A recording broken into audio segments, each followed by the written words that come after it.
Bom dia. Como vocês estão? Nesse início de feriadão, tudo bem?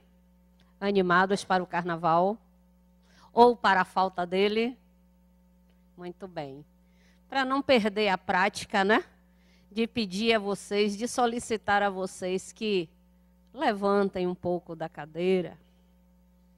Porque hoje é sábado de carnaval, né? Vamos fazer um movimento. Muito bem. Agora eu gostaria que vocês olhassem aí para o companheiro ao lado. Tem uns que estão mais com desencarnados assim ao lado, mas ainda assim estão. Olharam para o companheiro aí do lado, dê um bom dia para ele, para ela, dê um abraço se desejar, desejar-lhes um bom final de semana, com paz, com harmonia. Muito bem. Agora nós podemos sentar de novo. Não é bom fazer esse movimento? É sempre bom, né? Às vezes a gente chega aqui e eu observo que tem alguns que chegam mais cedo, né?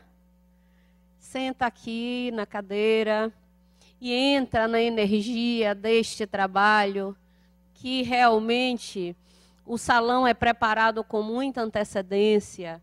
Então, quando nós entramos aqui, é como se todo o peso, toda a carga que está a pesar sobre os nossos ombros fosse descarregada, né? Como se aquelas malas pesadas que nós carregamos no dia a dia, quando nós adentramos a este salão, é como se largássemos lá do lado de fora. Depois a gente pega novamente, né?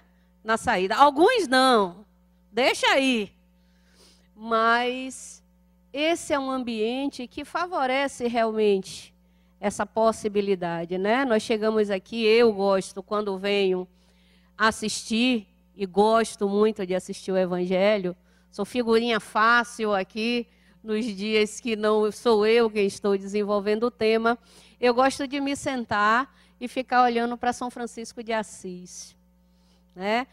Mirando essa pintura e tentando imaginar a pessoa que foi digna de ser reverenciada de uma forma tão bonita por todos os artistas, não é?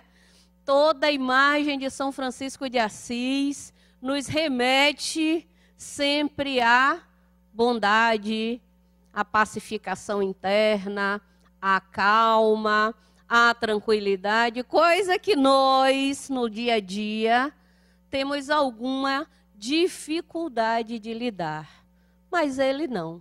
São Francisco, ele soube lidar com todas as limitações que envolvia a sua vida física, abriu mão de uma série de coisas que nós ainda temos dificuldades em abrir mão, e foi um exemplo de pacificação, de paz, de calma, de amor, e a mensagem que antecedeu a leitura do Evangelho falava em amor, né?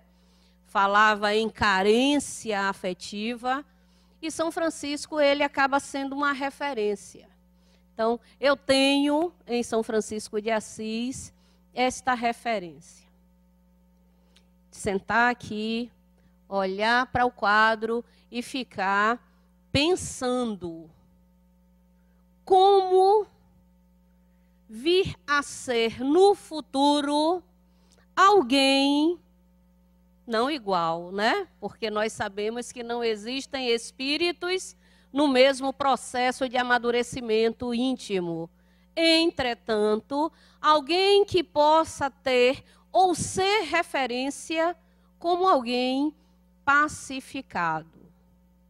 Oxi, mas o que é que Nil vem falar de bem-aventurados os aflitos e está pegando São Francisco de Assis, que nós não temos notícias de viver em aflição, ao contrário, né?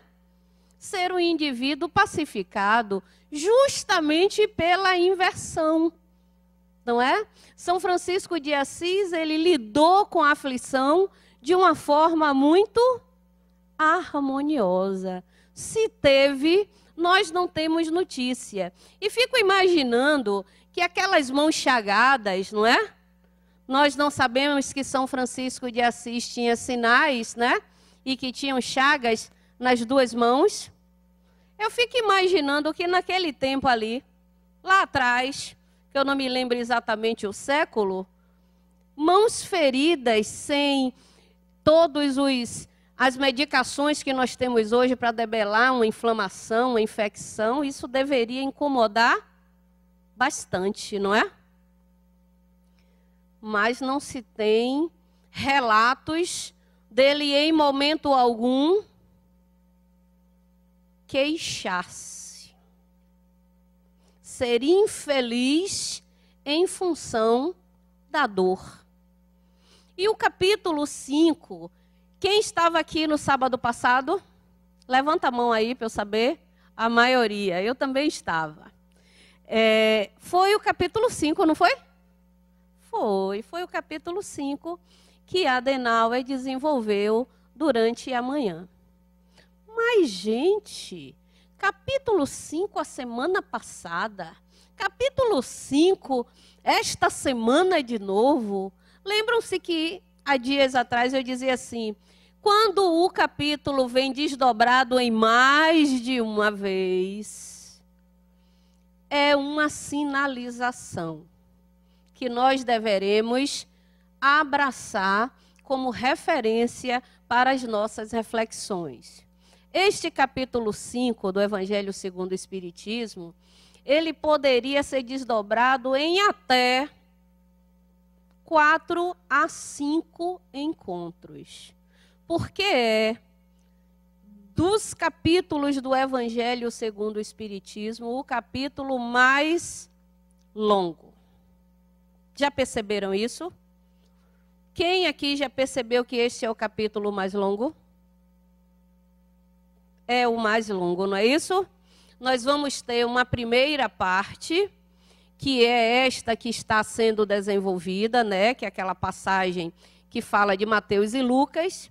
Aí nós temos alguns parágrafos e uma segunda parte que é a mais longa, que é a instrução dos espíritos, onde os espíritos vêm trazendo, pela psicografia, alguns elementos para a nossa reflexão. E a leitura que foi feita nesta manhã foi exatamente um dos parágrafos da instrução dos espíritos que fala da infelicidade real, não é isso?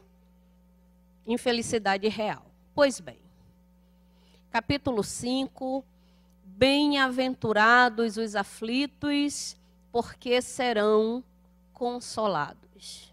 Eu pergunto a vocês que estão presentes aqui no salão, presentes encarnados, presentes desencarnados, os que estão presentes nos assistindo pela TV Harmonia, entre nós aqui presente, alguém jamais teve uma aflição?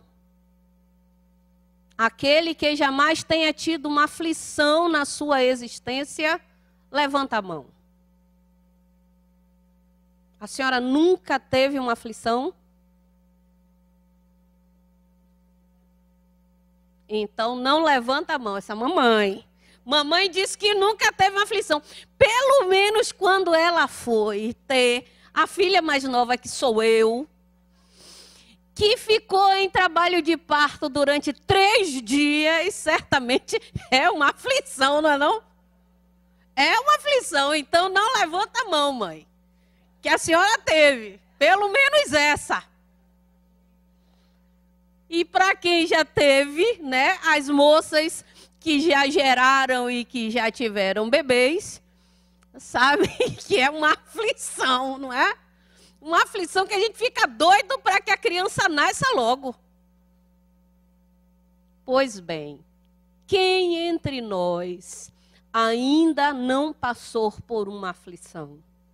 Todos nós já passamos. E Jesus, ele era, não preciso dizer, né? Sábio. e detentor do conhecimento da psique humana. E vivia numa época, lembram-se quando Jesus viveu? Há mais de 2000 anos atrás, que o povo de onde ele se originou era um povo que vivia em grande sofrimento, não é? Eles foram dominados por tantos povos e, por último, na época em que Jesus esteve vivo, os romanos, e aquele povo ele viveu em grande sofrimento, quer porque entre eles mesmos eles criavam estas aflições, quer pelo domínio de outros povos. Foram dominados por sírios, por assírios, por babilônios, por persas, até serem dominados pelos romanos.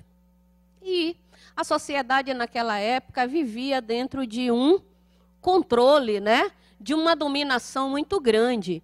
E havia uma grande dificuldade na sociedade, né?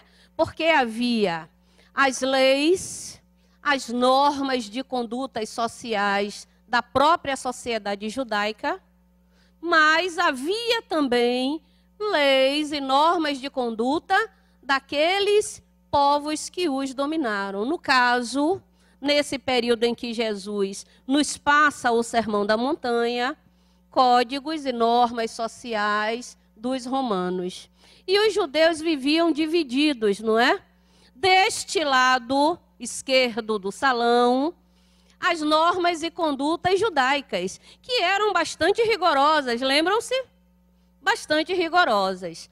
Do lado aqui direito deste salão, normas e condutas sociais romanas. E o povo no meio, neste pequeno corredor, sendo controlado e influenciado por um e por outro. Claro que aqueles que viviam em sofrimento tinham grande angústia em seus corações, não é verdade? Não é assim que acontece conosco? Quando nós estamos sob o poder da tirania, ou daquilo que nós entendemos como tirania, nós não ficamos sobrecarregados e sofridos? Pois bem, vivia a sociedade nesta condição, não é? Já não era mais escravos como foram no passado, mas tinha uma escravidão que era moral, onde o indivíduo ele era controlado em todas as suas ações e muitas vezes até em pensamento, tanto que para poder ouvir Jesus, eles tinham que viver escondidos, não é? Onde eram os encontros com Jesus? Em cemitérios, em montes, em vales, à beira-mar, mas nunca dentro das cidades, porque não havia esta permissão, porque Jesus não era bem visto, nem pelo patriarcado judeu e muito menos pelos romanos. Vistos de forma diferente, porque os romanos eles só queriam manter o controle, o poder. Então alguém que se diga rei dos judeus, não envolvendo a parte política, nem a parte econômica, não fede nem cheira, não é? Que era assim que acontecia. Mas se envolve nessas questões políticas e econômicas, aí o povo romano iria de encontro. Mas para o patriarcado judeu ele não era bem visto, porque falava em ser rei, não é? Mas vinha trazendo um reinado que não falava em poder, falava em amor, né? O que Jesus pregava durante o período em que esteve em franco desenvolvimento das suas potencialidades espirituais, 3 anos, o que ele pregava era amor. E vocês já ouviram falar que ele, em determinado dia, e eu fico muito a refletir, será que era pela manhã? Vocês já pararam? Eu tenho essas maluquices, viu? Será que quando ele foi para o monte, Era de manhã?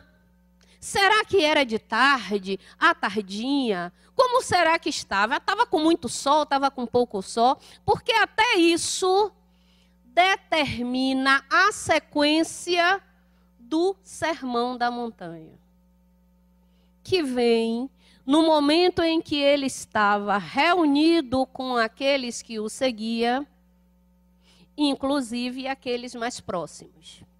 Ele foi até o monte e começou a dizer o seguinte: bem-aventurados os humildes de coração,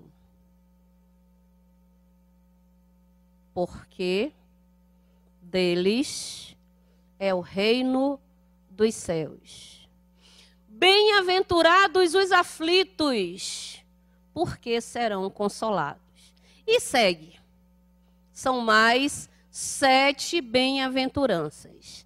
Na última, que é a 9ª bem-aventurança, que vem embutida neste capítulo do Evangelho segundo o Espiritismo, ele diz: bem-aventurados são todos vós, quando forem injuriados, perseguidos e mentirem por causa de mim. Esta é as etapas que Jesus fala no Sermão da Montanha. Aí diz que bem-aventurados são os puros de coração, são os mansos, são os pacíficos, são os misericordiosos, são os puros. Hein? Ouvi uma voz. Será que foi audiência? Ouvi uma voz, tenho certeza que ouvi uma voz. Alguma que eu esqueci? Eu tenho a sequência toda, mas não quis trazer porque não íamos fazer. Hein? Isso, que foi o primeiro. Foi o primeiro que eu falei. Pois bem, bem-aventurados os aflitos. Aí eu paro para pensar assim, será que ele já falou da aflição? Em meio a toda a comoção que a sociedade vivia, que nós entendemos. Mas será que ele falou em aflição naquele momento? Porque o monte onde ele fez o sermão era distante e as pessoas caminhavam a pé. E não tinha o tênis que nós fazemos caminhada com amortecedor. Já pararam para pensar que a aflição deveria ser grande? Se o sol fosse esse sol de rachar que nós estamos vivendo no verão, já pararam para pensar? Porque aqueles indivíduos não tinham carro, né? Com ar-condicionado. Não estava vivendo esse paraíso sem engarrafamento que nós estamos de ontem para hoje. Não, aquelas pessoas ou iam até os locais onde Jesus pregava a pés, ou iam no máximo no lombo de um burrinho. E só ia no lombo dos burrinhos aqueles que tinham condição econômica, porque os pobres, que é o primeiro que ele diz que será bem-aventurados, não tinham, iam a pés. E eram longas distâncias. Eu acho que eles eram magros, né? Eles eram, porque eles não tinham essa coisa de preguiça para caminhar. Pois bem, Jesus no primeiro diz: bem-aventurados os humildes, porque eles terão o reino dos céus. Verão o reino dos céus. Bem-aventurados os aflitos, porque serão consolados. O que Jesus nos promete nesta bem-aventurança é consolação para as nossas dores, que não são poucas, não é? Porque se nós pararmos para refletir, todos nós aqui, nós já passamos por dores. E estamos passando. Dores físicas ou dores morais. Mas todos nós, em dado momento da nossa existência, já passamos por dor e sofrimento. E André Luiz, ele divide a dor em 3 dores interessantes. Ele fala que a dor pode ser dor expiação, proveniente das nossas ações pretéritas, e aí este capítulo fala causas anteriores às aflições. Ele nos fala de uma dor evolução, que é aquela que nos remete à possibilidade de aprendizagem e de crescimento na condição espiritual, que seriam as causas anteriores da aflição. E ele nos fala ainda de uma dor que é aquela que nos avalia, a dor física das enfermidades, que nos proporciona uma possibilidade de aprendizagem. Aprender pela dor. E isso que André Luiz fala é exatamente o que Jesus nos disse. Bem-aventurados os aflitos, porque serão consolados. Mas para sermos consolados, precisamos buscar a consolação. E aí, algumas pessoas interpretam esse capítulo assim: aquele indivíduo que sofre e que toma conhecimento que o sofrimento é um processo de aprendizagem para ele na condição de espírito, ele é bem-aventurado, não é? Porque ele vai encarar as suas dores de uma forma positiva. Ele vai sofrer, mas ele vai saber que aquele processo de dor vai passar, porque tudo passa, não é? Tudo passa. O que é ruim e o que é bom também, se eu não colocar uma estrutura de maneira tal de viver no bem. Não é isso? Pois bem. E nos diz também que as nossas ações, elas são referências para a nossa felicidade ou para a falta dela, não é? Claudinha leu aqui a parte do Evangelho que eu gosto muito, que fala que bem-aventurados os aflitos é exatamente aquele indivíduo que não é maledicente, que não é invejoso, que não é orgulhoso e que não é um monte de coisas, não é? Nós somos isso tudo, ainda temos dificuldade, não é? Ainda temos, ainda somos vaidosos, ainda somos orgulhosos, muitas vezes maledicentes. Quando fazemos aquela fofoquinha fraterna, não é? Não tem isso? Espiritadora, não é isso? Espiritadora. Chama a maledicência de fofoca fraterna. Se recebeu o nome fofoca, já deixou de ser fraterna. Já é fofoca mesmo. Já é maledicência, não é? Por quê? Porque eu sempre utilizo da fofoca fraterna para disseminar algo que o indivíduo que é endereçado não está presente. Porque se ele estivesse presente e tivesse oportunidade de concordar ou discordar, deixaria de ser fofoca. Aí seria uma conversação fraterna, não é? Então nós temos. E a leitura deste pedaço eu achei bem pertinente, porque nos convoca exatamente a sermos bem-aventurados. Porque o termo bem-aventurado nós traduzimos em felizes. Felizes aqueles que são aflitos, porque serão consolados. Mas para recebermos consolação é fundamental desejarmos ser consolados. Consolados de quê? Das nossas dores. Das nossas dores que nos fazem pessoas que deveriam nos fazer pessoas melhores. Se as dores são aceitas, entendidas, compreendidas e desenvolvidas. Para que eu possa sair da condição de vítima. Nós não gostamos de nos fazer de vítima, não? Adoramos nos fazer de vítimas, de coitadinhos. Porque quando eu coloco o termo coitadinho de mim, o outro indivíduo vai incorporar que precisa ter piedade. Porque pena não, né, gente? Quem é que tem pena? São as aves, não é isso? Pois bem, piedade. Mas se eu desejo piedade, eu preciso ser alguém piedoso. Se eu desejo consolação nas minhas dores, eu preciso exercitar a consolação. Esta é a proposta deste capítulo.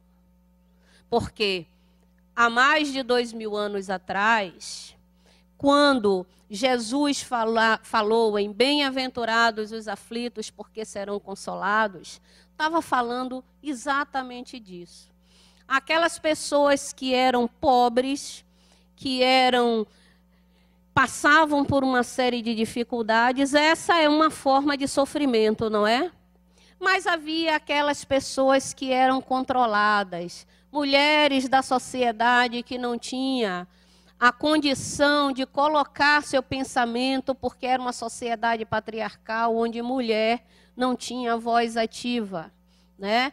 Então, essas pessoas sofriam muitas vezes porque tinham um pensamento a passar, tinha algo a dizer, mas não lhes era permitido, porque vivia sob o jugo de outros que eram mais poderosos. Isso no passado, não é? Será que no presente isto não continua ocorrendo? Será que nós, muitas vezes, não assumimos o papel do jugo? Será que nós, muitas vezes, não abrimos e nos abstemos de consolar outro indivíduo, porque nós ainda ficamos na condição de que primeiro eu estou sofrendo, então eu preciso que todos estejam a me acolher no meu sofrimento, esquecendo que existem outros sofrimentos superiores ao meu. E às vezes, para que nós possamos dar uma acordada, acontecem sofrimentos e dores para mostrar que antes estava bom, não é? Estava tudo massa, estava tudo legal. Mas agora uma coisa lhe chocalha dizer, olha, a forma como você estava encarando a vida não é exatamente como você deve seguir. Então, para e começa de novo. E faz tudo diferente. Porque da próxima oportunidade, a dor pode ser maior. Então, cada oportunidade do sofrimento e da aflição chegar até nós, seja qual seja ela, a morte de um ente querido, uma enfermidade, uma dificuldade de relacionamento, é para que nós possamos parar. Ó, estacou aqui, parei. Não quero pensar no que já fiz ou deixei de fazer, né? Na maioria das vezes, o que eu deixei de fazer. Não, ficou para trás. O que vem aqui, que é o futuro, precisa ser construído a partir do agora, não é? Então, uma das coisas para que eu possa ser consolado e sair da aflição é viver o presente. Quem vive de passado, diz o ditado, é o quê? É o museu, né? O museu vive de passado. E quem vive de futuro é quem tem medo de experienciar o presente. Nem é o passado, nem é o futuro. É viver o presente. E buscar consolação e aceitar a consolação. Porque se eu busco a consolação, porque eu estou enfermo, porque eu estou infeliz, por que eu estou infeliz? Neste mesmo capítulo, tem um parágrafo que diz assim, a felicidade não é deste mundo. Eu discordo. Eu discordo. Se nós formos entender a felicidade como um estado pleno de satisfação e harmonia, na condição espiritual que nós ainda estamos, isso ainda é inviável, concordam? Mas eu posso ter momentos desta felicidade futura, se eu estiver bem comigo, não é? Se eu estiver me relacionando bem comigo. Porque se eu estiver bem comigo, eu vou estar bem com todos. Mas se eu estiver infeliz comigo, com as escolhas que eu fiz, porque a grande parte das aflições na minha vida são decorrentes das escolhas que eu fiz. Eu fiz a escolha equivocada, não soube fazer a escolha que me levasse a uma condição de harmonização, não admito isto e jogo a culpa para o outro. Eu tenho que deslocar a responsabilidade de não estar feliz para outro indivíduo. Não importa quem seja. Primeiro que passar, eu jogo. Pega a mala pesada e ponha nos seus ombros, porque eu não quero para mim. Consolação, que o capítulo 5 nos propõe, é exatamente tirar a responsabilidade do outro e assumir a responsabilidade da nossa vida, para sermos felizes. Se não quisermos ser felizes, a opção é nossa. Mas nós fomos criados na condição de espíritos para sermos felizes, não para a infelicidade. Portanto, ser feliz é uma condição pessoal e é muito subjetivo, não é?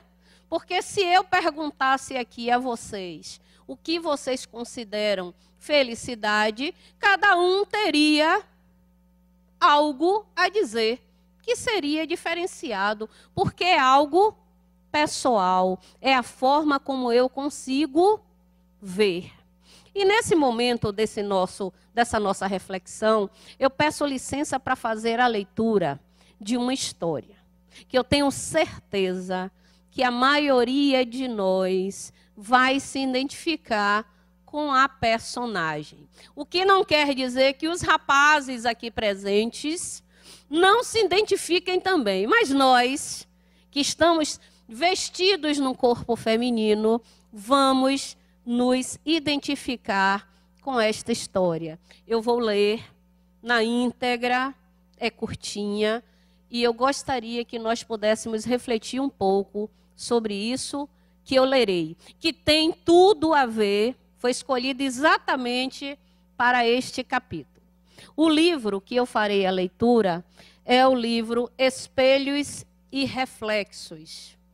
Histórias e experiências verídicas que narram os diversos ângulos da educação e formação de jovens e crianças nas relações com pais e professores. O nome da história é O Melhor de Todos. Meu dia começou a azedar. Já gostaram, não foi? Meu dia começou a azedar quando vi meu menino de 6 anos com um galho cheio de minhas azaleias. Olha, meu dia começou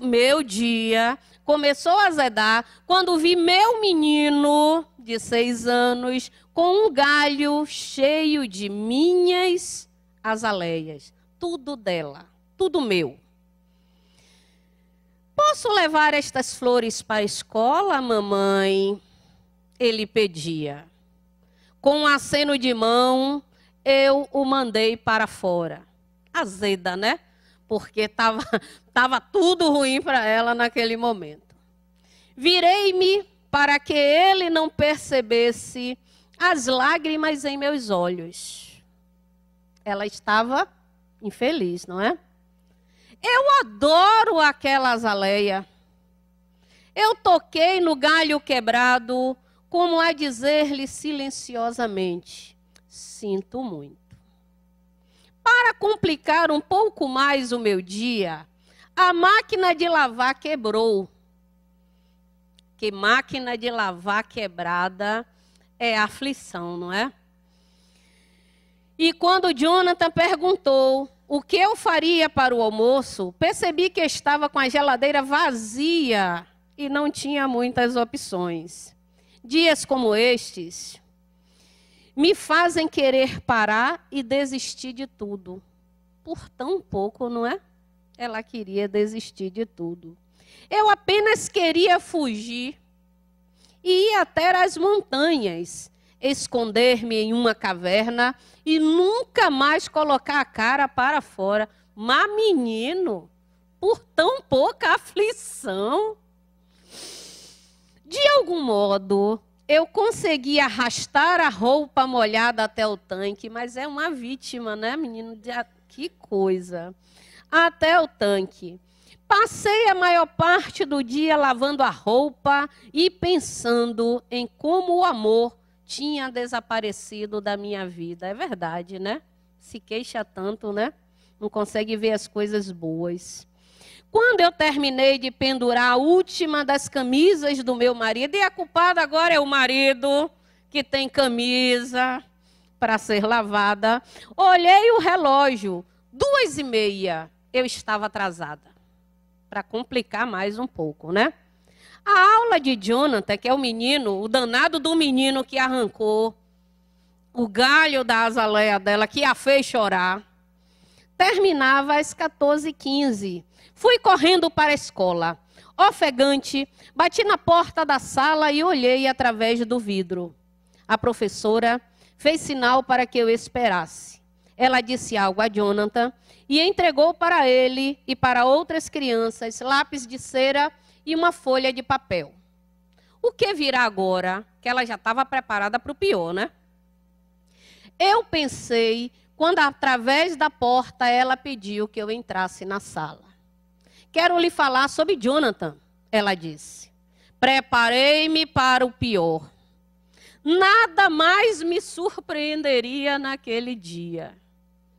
Você sabe das flores trazidas por Jonathan à escola hoje? Eu respondi que sim, lembrando-me do meu arbusto favorito e tentando esconder a mágoa em meus olhos. Eu olhei de relance para meu filho, que estava ocupado colorindo um desenho. Seu cabelo ondulava, estava muito comprido e caía em sua testa. Seus olhos azuis brilhavam enquanto admirava a sua obra. É um anjo, não é? Cabelos cacheados e olhos azuis lembram os anjinhos que a gente vê, não é? Nas abóbadas que fazem a parte do céu, né? Deixe-me contar sobre o que aconteceu ontem, a professora continuou. Está vendo aquela menina? Eu olhei para a menina que ria divertida, apontando um desenho na parede e assenti. Bem, ontem ela estava quase histérica. Seus pais estão atravessando um momento muito difícil. Estão se divorciando. Ela disse que não queria mais viver. E disse bem alto, com o rosto escondido entre as mãozinhas, para toda a sala ouvir. Ninguém me ama. Eu fiz tudo o que pude para consolá-la, mas parecia que nada mais importava. Eu achei que você queria falar de meu filho. Interrompi. Ela estava impaciente, né? Coisa que nós não somos. Não, de forma alguma. Eu vou, ela disse. Hoje seu filho entrou e foi direto até ela. Lhe entregou algumas bonitas flores e sussurrou: eu te amo. Senti meu coração inchar-se de orgulho com o que meu filho tinha feito. Eu sorri para a professora. Obrigada, eu disse, puxando Jonathan pela mão. Você salvou o meu dia. Mais tarde, eu arrancava ervas daninhas em torno de meu desequilibrado arbusto de azaleia. Agora ela já está conseguindo ver que o arbusto não estava muito equilibrado, né? Por falta, talvez, de que ela parasse, né? Pensando no amor que Jonathan demonstrou pela menina, um verso bíblico me veio à memória. estes três permanecem: a fé, a esperança e o amor. Mas o maior de todos é o amor. Enquanto meu filho tinha colocado o amor na prática, eu apenas havia sentido raiva e pena de mim mesma. Ouvi o barulho familiar do carro de meu marido entrando na garagem. Arranquei um pequeno galho de azaleias e corri até ele.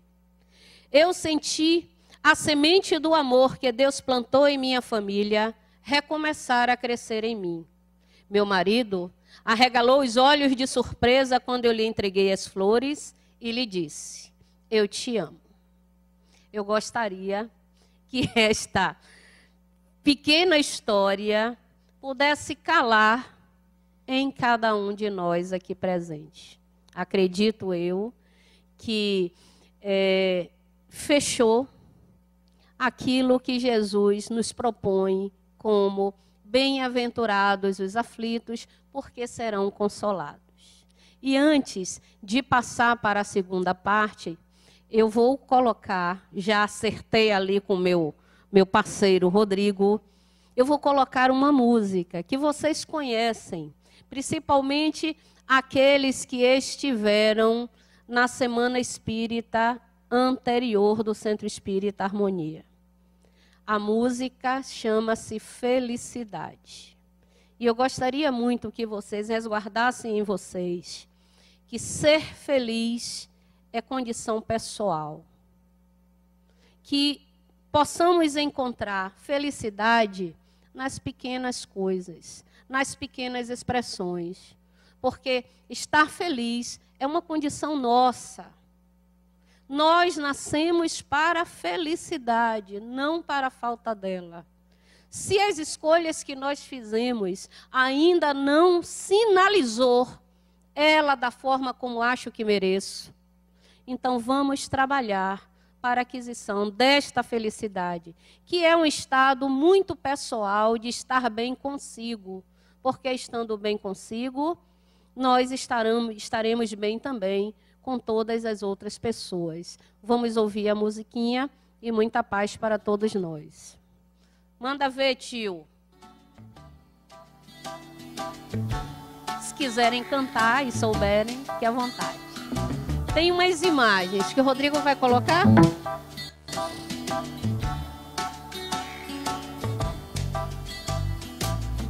Haverá um dia em que você não haverá de ser feliz. Sem tirar o ar, sem se mexer, sem desejar como antes sempre quis. Você vai rir sem perceber.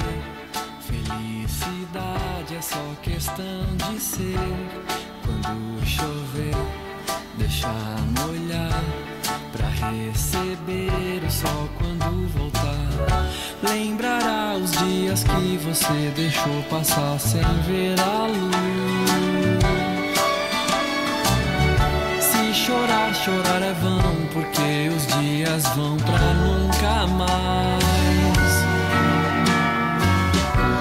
Melhor viver também, pois é um lugar em que o sol brilha pra você. Chorar, sorrir também e depois dançar na chuva quando a chuva vem. Melhor viver também, pois é um lugar em que o sol brilha pra você. Chorar, sorrir também e Dançar na chuva quando a chuva vem.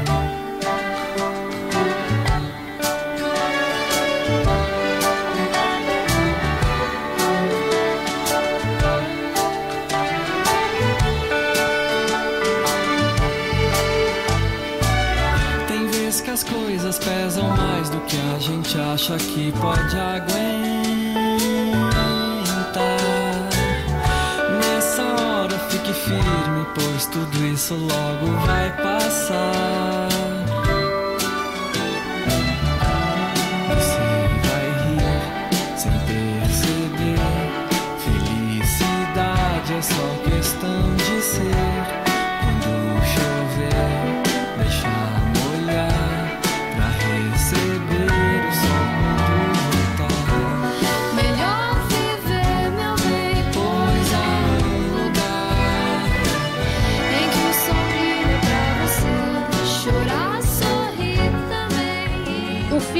pai caminhavam por uma montanha.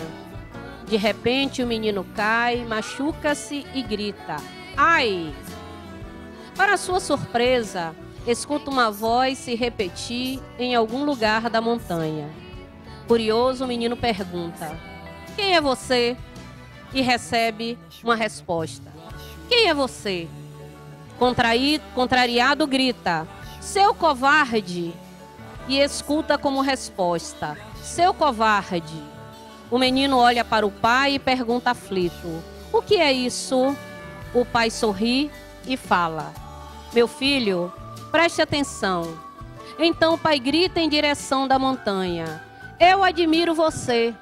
A voz responde: "Eu admiro você." De novo o homem grita: "Você é um campeão." A voz responde: "Você é um campeão." O menino fica espantado e não entende. Então o pai explica: "As pessoas chamam isso de eco, mas na verdade isso é vida.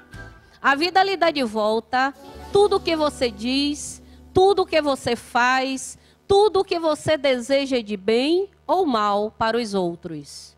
A vida lhe devolverá tudo de bom ou ruim que você fizer ou desejar para si e para os outros. Nossa vida é simplesmente um reflexo das nossas ações. Se você quer mais amor, compreensão, sucesso, harmonia, felicidade, crie mais amor, harmonia, compreensão no seu coração. Se agir assim, a vida lhe dará felicidade, sucesso, amor das pessoas que lhe cercam. Muita paz e um bom final de semana para todos nós.